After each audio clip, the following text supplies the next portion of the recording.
Shin Tae-yong resmi mengumumkan 26 pemain timnas Indonesia yang akan menjalani pemusatan latihan jelang FIFA Matchday yang akan menghadapi Palestina dan Argentina. Nanti akan kita bahas satu persatu pemain-pemain yang dipanggil oleh Coach Shin Tae-yong. Sebelum kita bahas lebih jauh, aku ingin menampilkan sedikit cuplikan tentang pernyataan Ramadan Sananta beberapa waktu yang lalu yang sangat viral, dan pada saat 26 pemain timnas Indonesia yang dipanggil oleh Coach Shin Tae-yong nggak ada namanya, dikorelasikanlah dengan pernyataan Sananta beberapa waktu yang lalu. Kok nggak ada nih nama Sananta? Kan jadi pertanyaan. Lihat dulu cuplikan videonya.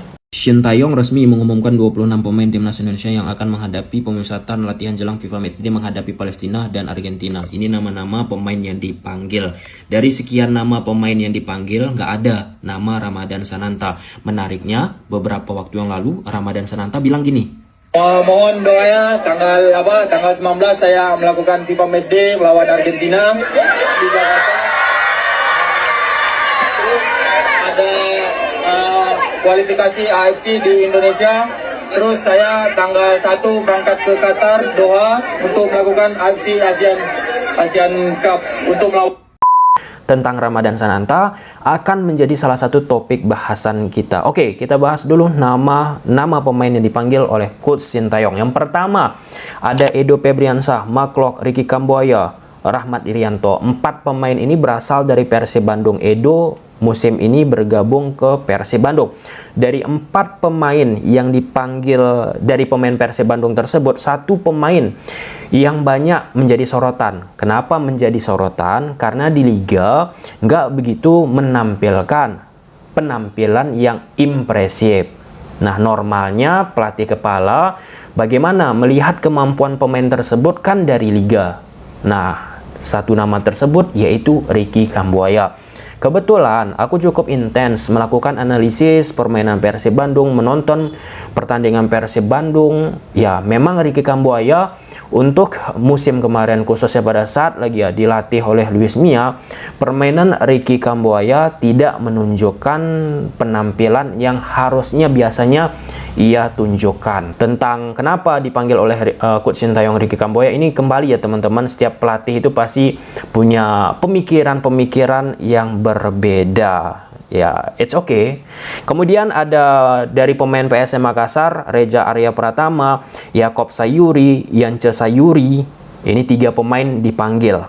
Reza Arya Pratama di FIFA Matchday saat menghadapi Burundi kemarin sudah kita mention. Harusnya pada saat itulah Reza Arya Pratama, kiper PSM Makassar ini seeloknya sudah mendapatkan kesempatan untuk memperkuat timnas Indonesia. Karena jika teman-teman melihat pertandingan PSM Makassar, salah satu kunci kuatnya defense yang dimiliki oleh PSM Makassar terletak di penjaga gawang. Nah, di bulan Juni ini FIFA Matchday dipanggillah Reza Arya Pratama. Bagi aku sangat layak, teman-teman.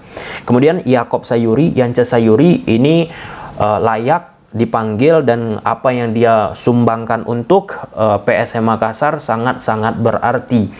Ya, gaya permainan apa yang ditunjukkan oleh Yakob Yance di PSM dengan apa yang ditampilkan oleh Coach Shin Tae-yong pun ya kurang lebih ada beberapa sentuhan yang serupa. Salah satunya defense counter yang dimiliki oleh Coach Shin Tae-yong, memanfaatkan counter attack. Nah, lewat Yakob Sayuri ataupun Yance Sayuri, hal itulah mungkin yang ingin diharapkan oleh Coach Shin Tae-yong bisa direpetisi, bisa dimanfaatkan oleh Coach Shin Tae-yong ketika Yance ataupun Yakob memperkuat timnas Indonesia. Kemudian ada Sahrul Trisna, ini pemain dari Persikabo, dan Andi Setio serta Dimas Derajat. Ada 3 pemain Persikabo dipanggil. Ya, Andi Setio kalau misalnya teman-teman lihat memang ya penampilan 2 nama Sahrul Trisna dan Andi Setio, memang mereka ketika bermain memberikan sesuatu yang berbeda di atas lapangan bagi timnya Persikabo 1973. Nah,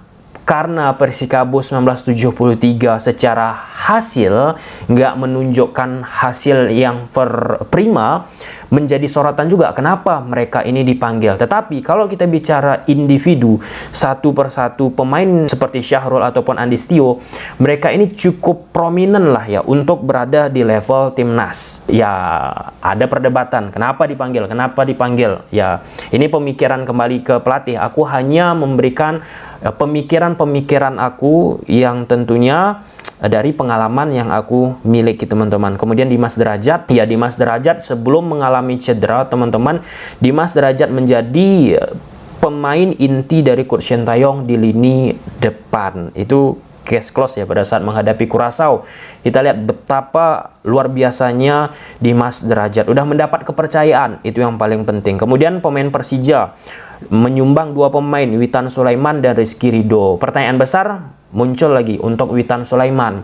Jelas mengalami penurunan Witan Sulaiman. Meskipun Witan Sulaiman mampu ciptakan 2 gol ataupun berapa gol lah yang ia lesakan akhir-akhir ini, teman-teman, secara tim, secara permainan belum sesuai yang ditampilkan oleh Witan Sulaiman di beberapa waktu yang lalu pada masa prime-nya. Ini kenapa tentunya Witan Sulaiman yang lebih tahu, teman-teman. Aku nggak cocok untuk merasa sok paling tahu, tapi inilah dia yang dirasakan oleh pecinta sepak bola Indonesia. Kita banyak juga aku baca di kolom komentar, kok Witan lagi.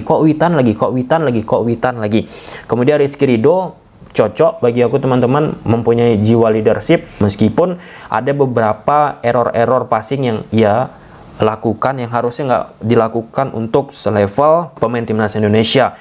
Kemudian dari Bayangkara FC ada Dendi Sulistiawan.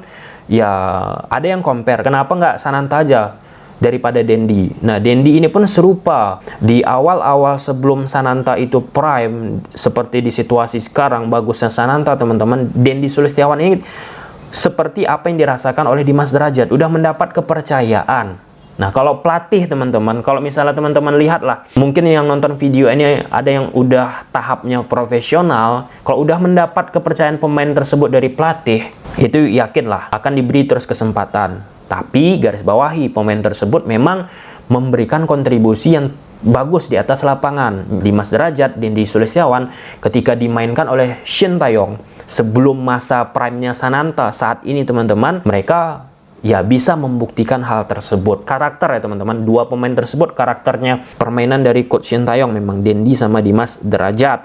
Kemudian dari Persebaya ada Hernando Ari, ya layak, teman-teman. Kemudian Fahrudin Arianto, ini yang dicari pasti leadership ini dari Arianto ini. Aku sempat beberapa waktu yang lalu juga membaca bahwa Fahrudin Arianto ini memiliki jiwa leadership ataupun dari pernyataan salah satu pemain timnas ya pas AFF kemarin. Kenapa butuh pemain jiwa pemimpin di squad? Itu nggak usah aku jelaskan lebih panjang. Itu penting banget untuk bisa menyulitkan, untuk bisa menyatukan pemain-pemain tersebut secara kolektif. Kemudian Stefano Lillivali, wah ini Stefano Lillivali dari sisi permainan, setelah ia bilang lucu-lucu kemarin dikait-kaitkan dengan tidak dipanggilnya dia, kemudian tiba-tiba dipanggil, memang dia membuktikan kemarin. Jadi case close, nggak usah kita debatkan lagi. Jordi Amat, apalagi Jordi Amat kemarin di sesi wawancara Coach Shin dengan salah satu media yang ada di luar, Jordi Amat diagung-agungkan ataupun diberi pujian oleh Coach Sintayong. Betapa bagusnya passingnya, betapa bagusnya permainan sepak bolanya.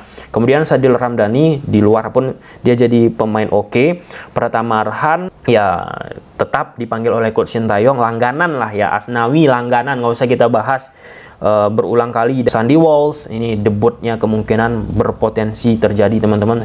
Selain Fatinama, ini pemain-pemain keturunan ya. Marcelino Ferdinand, Ivar Jenner, Rafael, kemudian Elkan Bagat. Nah, semoga dengan adanya pemain ataupun tambahan pemain keturunan ini yang nyatanya itu atas keinginan dari Coach Sintayong, pada akhirnya bisa dikombine menjadi satu permainan yang bagus. Walaupun ada juga yang mengatakan kok banyak banget pemain keturunannya. Ya, ini perdebatan muncul. Aku nggak mau masuk ke situ lagi karena udah terlalu sering kita bahas. Namun esensinya mereka pun kan memiliki darah Indonesia, berhak untuk tampil di timnas Indonesia. Oke, kemudian yang terakhir tentang Ramadan Sananta. Ramadan Sananta seperti di awal opening video tadi katakan akan menghadapi Argentina tanggal 19 Juni di FIFA Matchday. Ya, kalau misalnya ini aneh aku rasa teman-teman. Nggak bisa aku berkata lebih banyak. Karena cukup aneh aja gitu. Ramadan Sananta bilang akan main, nyatanya nggak dipanggil. Tapi aku baca ada yang bilang dipersiapkan untuk menghadapi turnamen yang diikuti oleh U23. Kalau misalnya disebutkan seperti itu, ngapain Sananta jauh-jauh hari bilang akan ikut FIFA Matchday di tanggal 19 menghadapi Argentina. Ini kan cukup menarik, cukup menarik.